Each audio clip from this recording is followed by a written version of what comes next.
அழுதழுதே சோகம் மீறி அயர்ந்தே தூங்கினார் பிலால்.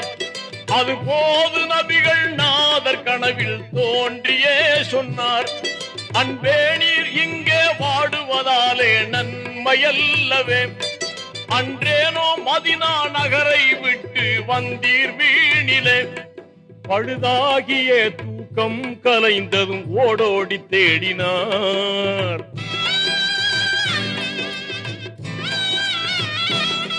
பழுதாகிய தூக்கம் கலைந்ததும் ஓடோடி தேடினார்.